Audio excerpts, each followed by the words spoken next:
నమస్తే మా good morning. It's about 8 AM right now. ఇప్పటిదాకా నేను లేచి ఫ్రెష్ అయిపోయినా. ఫ్రెష్ అయ్యి కొంచెం రూమ్ క్లీన్ చేసి రూమ్ క్లీన్ చేసి లాండ్రీ కూడా వేసేసిన. And I'm very very hungry. I just made toast and quack. ఈ రెండు కలిపేసి అవకాడో టోస్ట్ చేసేద్దాం. Let's go.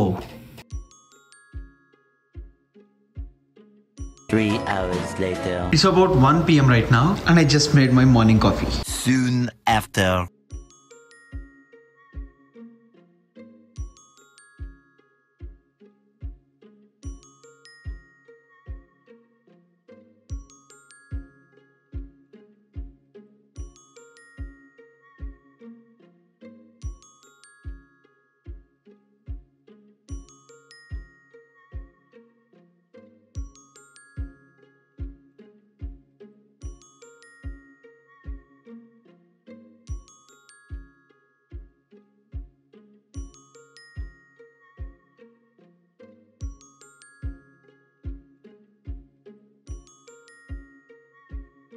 Three PM. I just made some chicken curry. Meanwhile, It's about 5:52 right now.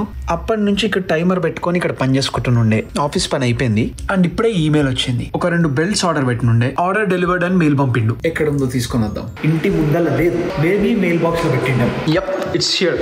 later. It's about 7 right now and I'm tailoring something. So about ఒక 2-3 months back H&M నుంచి pant తీసుకున్నా. ఈ pant length కొంచెం ఎక్కువ ఉంది. ఇప్పుడు ఇది alteration చేయడానికి మన పక్కన H&M స్టోర్ కి పోయి కనుక్కుంటే వాళ్ళ దగ్గర చేయరంట. అంటే ఫ్రీ ఆల్టరేషన్ ఉండదంట. ఆల్సో మనం ఇది ఆన్లైన్ లో కొన్నాం కాబట్టి చేయరంట. అందుకే I took matter in to my own hands and YouTube tutorial చూసి ప్యాంట్ లెంత్ ఎట్లా తక్కువ ఎలా చూస్తున్నా. And I think we have all the required tools. ఇలాంటి ఒక రోజు ముందే వస్తుందని ఆలోచించి ఎప్పుడో ఒక 6-7 months ముందు ఈ టైలరింగ్ కిట్ ఆర్డర్ పెట్టినా. Let's do this.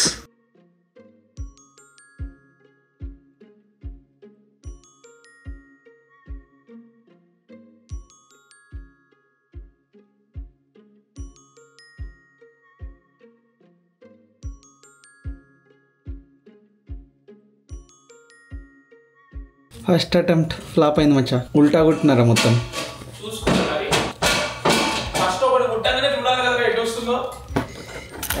It's fine, అంతే. ఏం కాలే.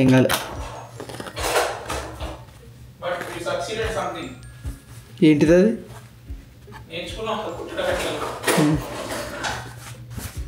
Dinner time. More later. Dude, it's 11:46 PM right now. Office అయిపోయిన తర్వాత లాస్ట్ ఒక 6-7 hours నుంచి పని చేసుకుంటా కూర్చున్నా. ఆ 6-7 hours టోటల్ టైమ్ లో కనీసం 5 గంటలు పని చేసుకుని ఉంటా. ఇగో ఇదే నిదర్శనం. ఈ టైమర్ ఆన్ చేసి ఒక 30 minutes 60 minutes సెట్ చేసుకొని ఫోకస్డ్ గా మన యూట్యూబ్ పని చేస్తుండే. మధ్యలో గ్యాప్ తీసుకొని డిన్నర్ కుక్ చేసిన, డిన్నర్ కూడా తినేసిన. అది పక్కన పెడితే అసలు యూట్యూబ్ ఏం పని చేస్తున్నారా అంటే, మీకు ఒక చిన్న విషయం ఇంకా చెప్పలేదు. ఎడ్యుకేషన్ లో అది మొత్తం అయిపోలేదు, ఇంకొక పేమెంట్ మిగిలింది. సో ఆ పేమెంట్ మీతో పాటు కంప్లీట్ చేయాలని ఆగినుండే. చిన్న పేమెంటే. సో మనం యూఎస్ కి ప్లాన్ చేసినప్పటి నుంచి యూఎస్ ఎడ్యుకేషన్ లోన్ తీసుకొని వీసా ఇంటర్వ్యూకి పోయి, వీసా ఇంటర్వ్యూ ఇచ్చి, వీసా తెచ్చుకొని, యూఎస్ కి వచ్చి లోన్ డిస్బర్స్ చేయించుకొని, మాస్టర్స్ అయిపోగొట్టుకొని, ఇంటర్న్షిప్ తెచ్చుకొని, ఫైనల్లీ జాబ్ తెచ్చుకొని, లోన్ పేమెంట్ క్లియర్ చేసుకుంటా పోయి మొత్తానికి లోన్ అయిపోగొట్టిన తర్వాత ఈ ఓవరాల్ ఫ్లో లో అసలు నేను ఎంత లోన్ తీసుకున్నా, ఎంత ఖర్చు అయింది, ఇంట్రెస్ట్ ఎంత పడ్డది, మొత్తం ఎండ్ టు ఎండ్ స్క్రిప్ట్ రాసుకుంటూ కూర్చుండే. And it took me about 6 hours. ఇంకా అయిపోలేదు, ఇంకా బానే ఉంది. సో ఎనీవేస్ అప్పటి నుంచి అది చేసుకుంటూ కూర్చున్నా. ఎనీవేస్ ఆల్మోస్ట్ 12 అవుతుంది. Hate to say this but రేపు మార్నింగ్ 9:30కి మనకు ఆఫీస్ లో ఒక కాల్ ఉంది. So we got go sleep. And ఈ రోజు కూడా జిమ్ పోయింది. Anyways it is what it is. Let's go. మనం రేపు కలుద్దాం. హోప్ఫుల్లీ మన లోన్ ది లాస్ట్ పేమెంట్ రేపు చేసేద్దాం. సో అది కథ. అండ్ యా, అంతే మరి. బాయ్.